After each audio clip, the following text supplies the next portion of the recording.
What's up, everybody? Welcome back to Team Fish Knuckles YouTube channel. Today is a regionals recap. I know we haven't done one of these in a long time. We haven't really interviewed anybody. I've been really busy with work, but hey, I got one this time around. It is Jason Lum.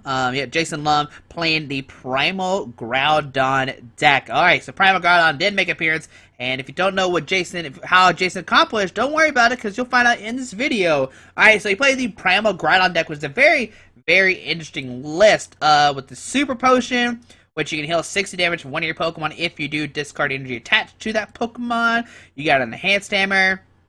You got Cassius, you got Hex Maniac, you got Assault Vest, Float Stone, 4 Tropical Beach. There's a Bunnelby, which he talks about a lot. 1 promo Regirock, which I don't own online, with the Delta Barrier, or I think it's Delta Omega Barrier, whatever the barrier, which is the same thing as the Groudon. You can't be affected by trainer cards. You know, no Lysandre, no Crush Hammer, no Toe Scrapper. All that stuff does not work. So that's great. Regirock has the same thing. We talk about the Regirock and why he plays it. It has Landmaker and Stone Edge.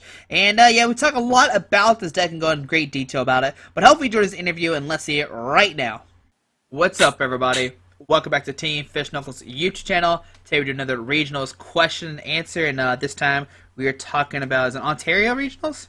Yeah, Ontario regionals. Alright, what's your name? My name is Jason Lum. I'm broadcasting from Toronto, Ontario, Canada.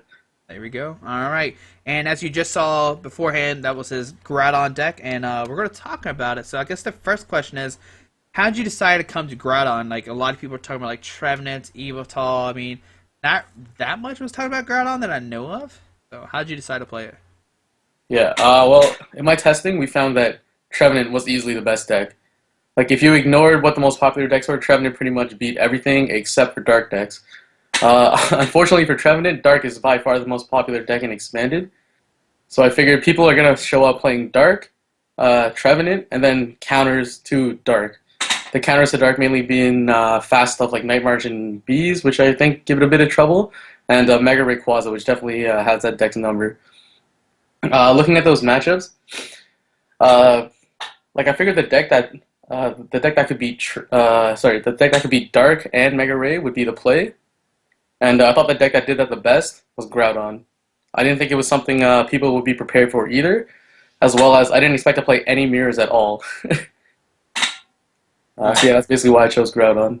Alright, cool. So let's go over day one. How does Swiss go, and what did you play against?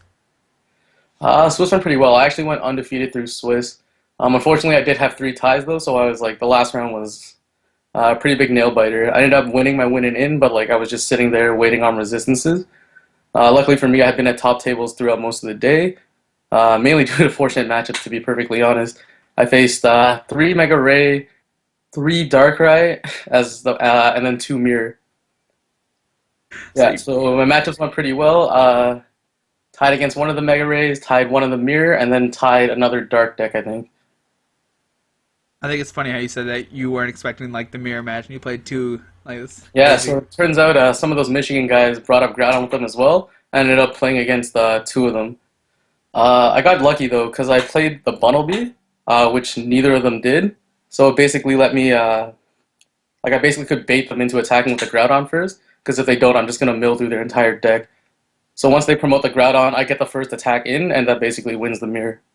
Oh, that's really cool. So you just like send the Bunnelby, start using Burrow, whatever. And, yeah, like, basically. Oh. Like, once I see that they're, once I make sure I have no Lysandre targets, that's when I just go with the B.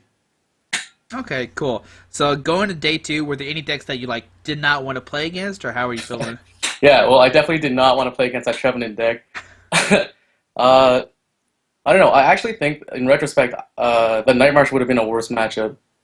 I hadn't really prepared for Night March. Just mainly, I had a Jirachi in the deck before, but last minute decided to cut it for another Wobbuffet. It was just more consistent running the 3. So yeah, I think Night March actually would have had my number if I played it in top 8.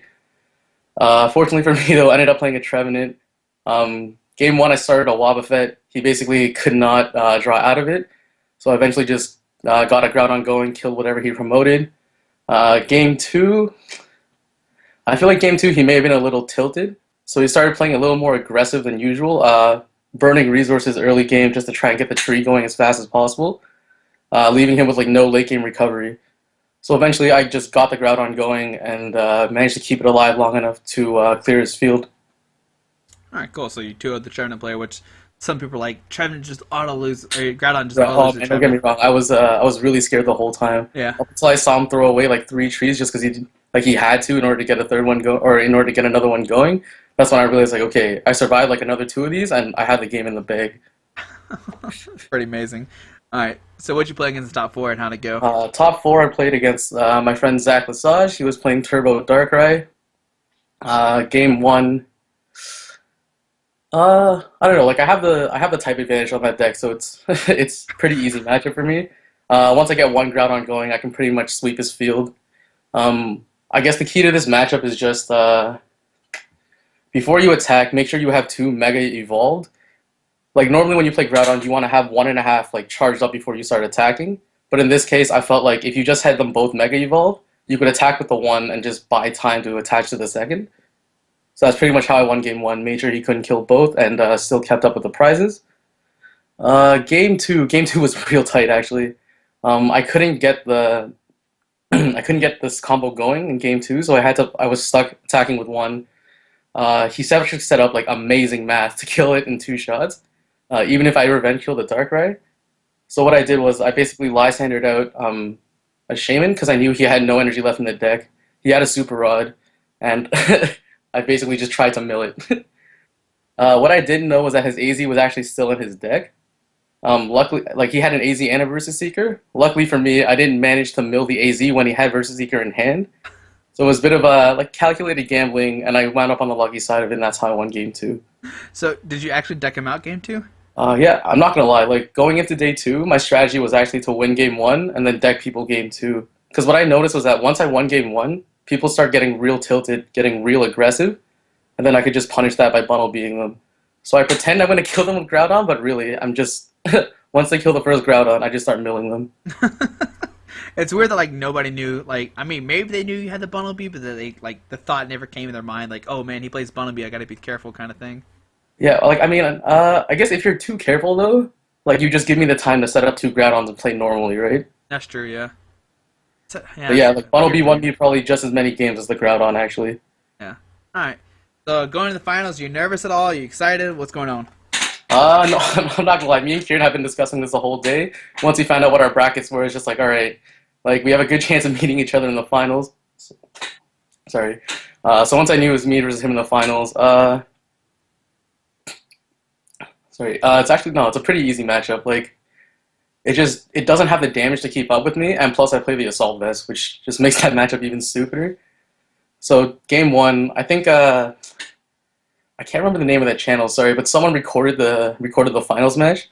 Hmm. You'll see that turn one, I basically just Korrina'd for Assault Vest and the and the Groudon, and just swept with the one once I got it going, just because he was doing like 10 damage a turn.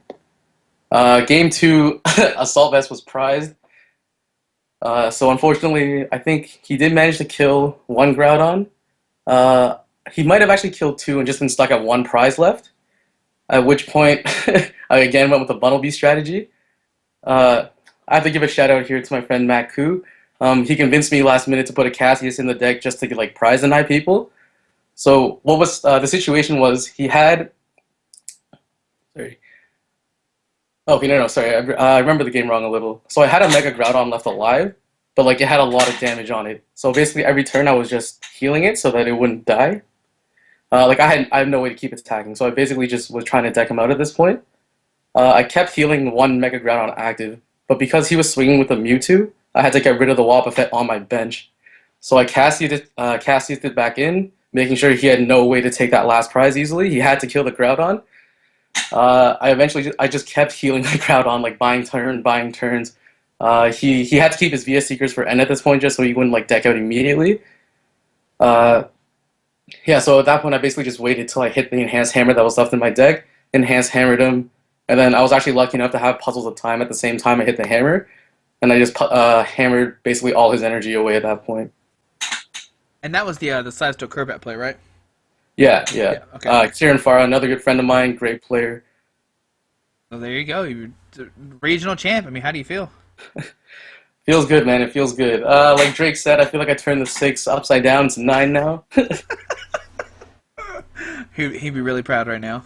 Oh, I hope, man. Yeah, it was good. It was good. More importantly, though, same day, Toronto Raptors won Eastern Conference semifinals. We now make it to the East Finals. Have the pleasure of being swept by LeBron. So yeah, good day all around. Oh yeah, maybe. I mean, I don't know. When's the last time they made it to the finals?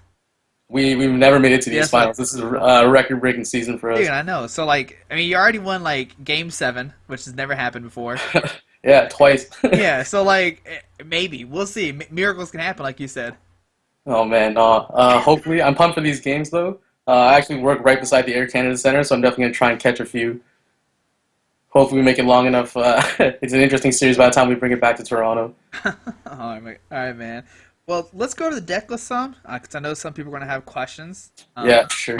The Yeah, first it's a pretty question. specific build. Oh yeah. But I guess like some people are going to be like, why did you not play 4 Wobbuffet? Because some people are like, you want to start with it, but Oh man, yeah. Don't get me wrong. Like, in retrospect, based on what I encountered, I should have played for Wobbuffet. That was definitely a card I was considering. So basically, I didn't want to play Regirock at the beginning. I thought 4 Wobbuffet was way better.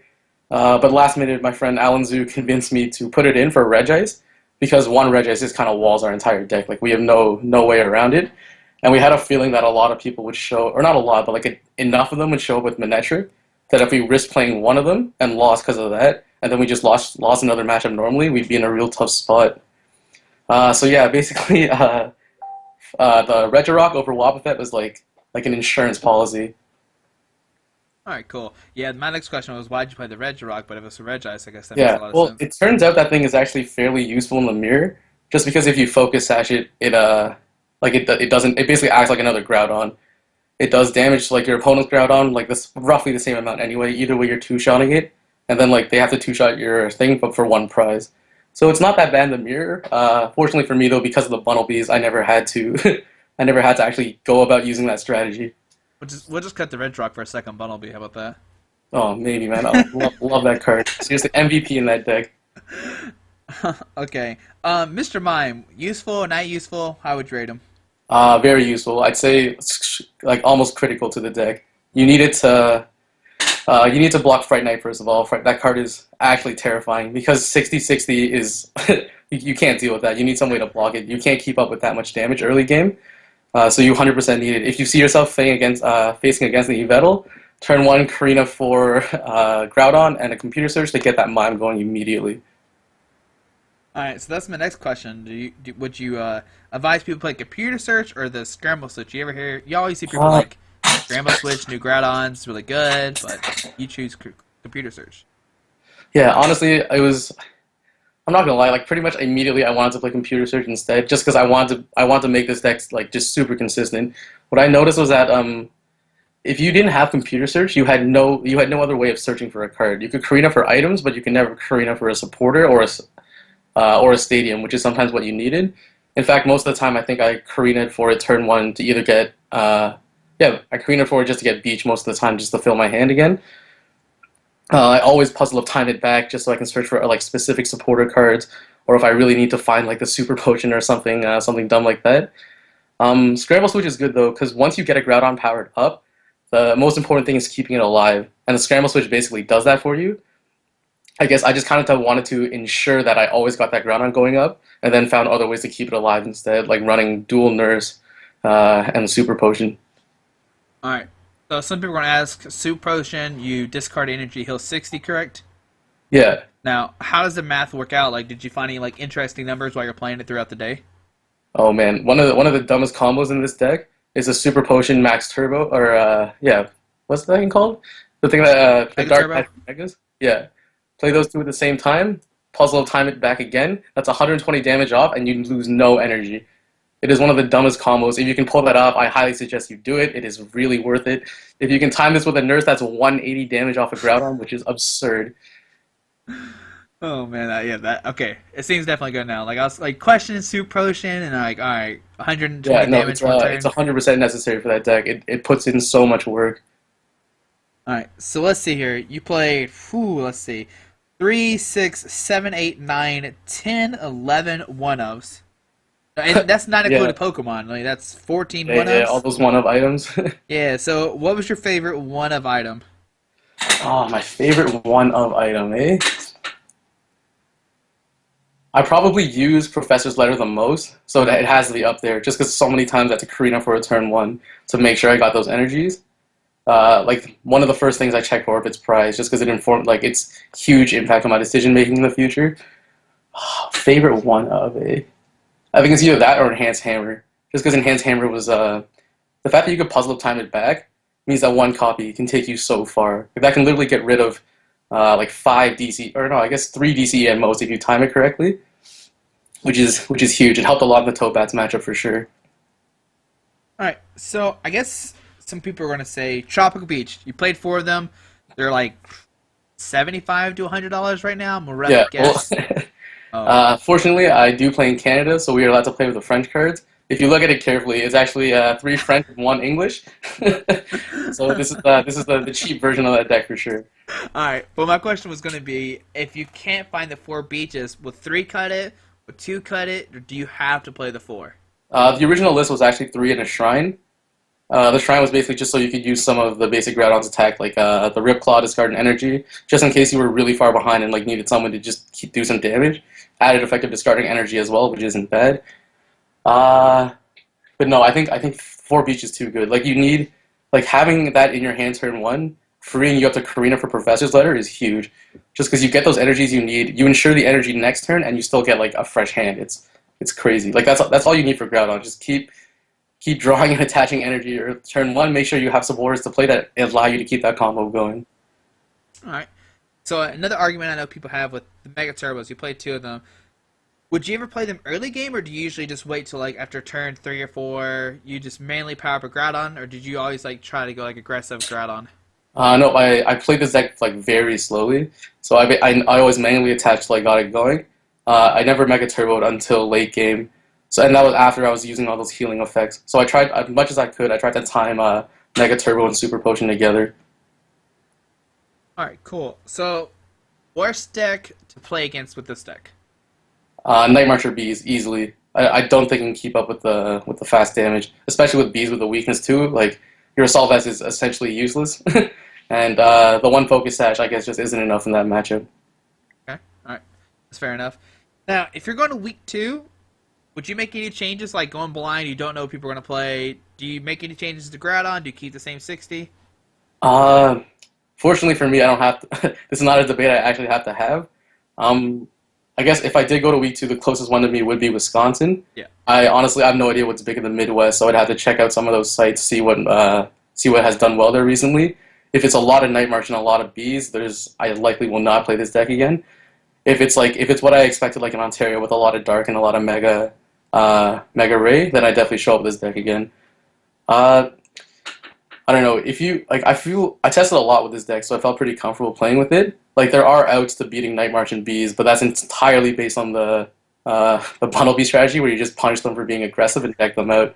So it's not how you want to play Swiss, because that's a very stressful 9-round day. Very true. All right, man. Well, I think we covered pretty much everything about your Primal Groudon deck. I mean Pokemon Stone Lady, Cassius, those cards seem pretty much straightforward. Xerosic, I mean, Yeah, people know. yeah. I think the spoiler line makes a lot of sense. Yeah. Second Nurse helped so much. I wish I put it in earlier in my testing. It was kind of something I added in the last week. But yeah, great card. Did you ever wish they were full art? Sorry? Did you ever wish the Pokemon Stone Ladies were full art? Actually, I do a lot of collecting on the side, so I have like I don't mess around with my full art supporters. They're in the binder. Oh man, like the only full art supporter I have is Pokemon Stone Lady, because that's my favorite Yeah. full art. Yeah, no, it's sick. Normally, I think I used to reserve it for Trump Card, just because it was the easiest way to find it. Like, you saw the full art, like, good, it's in the deck. But now I think I only do it with teammates, and that was for Night March. All right, cool. All right, man. Well, do you want to give any shout-outs to anybody? Yeah. Sorry, man, I got a long list of shout-outs here. Hey, go ahead. I want to give shout-outs to the people who helped me with this deck, first of all. Alan Zhu for testing with me for a solid week. We spent like so much time deciding between this or Mega Ray and making sure that this was a good deck to play. So shout out to him for making this deck with me. Fortunately, he didn't do too hot with it. Ran into some unfortunate matchups. So also thank you for taking some of those auto losses for me. Shout out to Simon, also helped me a lot with this deck. Made a ballsy prediction of me winning regionals, and fortunately I was able to follow up. Matt Koo for the night before calming me down. I was nervous as hell when I was going to face that tree deck. So he calmed me down, walked me through the matchup, basically like, okay, you can do this. This is what you're supposed to do. Just wait, time everything, and then one turn Hex Maniac and kick his ass. Unfortunately, I did not have to do that, but yeah, it was a lot of help. Shout outs to the rest of the crew, Chris Venier, Marvin Lou Banzin, and Curtis Lyon, always in my corner, helping me become better as a player. Shout outs to the Hyogres, Nick Cruces, Ray Visto, Jason Greeny, as well as long time I'll even give you a shout out, Calvin Tapton Long, second place last year at Ontario Regionals. And finally, shout outs to 401 Games. This is where I learned to play the game. That one day I met Nick and Ray down in the basement there, and it's been a great road since. Right. Also, Squeaky, give you a shout out too. Thank you for everything you do for the community. It's a real pleasure to be interviewed by you. Hey man, it's people like you that make it possible, you know what I mean? Thanks a lot, man. Hey, and how many championship points are you at? I'm at 380 right now, so I'm good for the invite. Probably won't play again until Nats. Hey man, but hopefully at Nats you can repeat. That'd be pretty amazing. Yeah, man, 2-round bye is huge. I've never had buys before, so this is an interesting experience. Yeah, I understand. It's gonna be exciting. All right, man. Well, thank you so much for doing the interview. Thanks, guys, for watching. I hope you enjoyed this interview, learned something new about Primal Groudon. I know I did, especially the Super Potion shenanigans. That's something. Yeah, highly recommend that card. Yeah, guys. All right. Hope you enjoyed this video. Thanks for watching. Have a great day. Alrighty. Bye. Alright, guys. Just want to give a quick shout out to our two sponsors, 60 Cards and Yeti Gaming. The links are down below to their websites. Make sure you go check them out. Alrighty.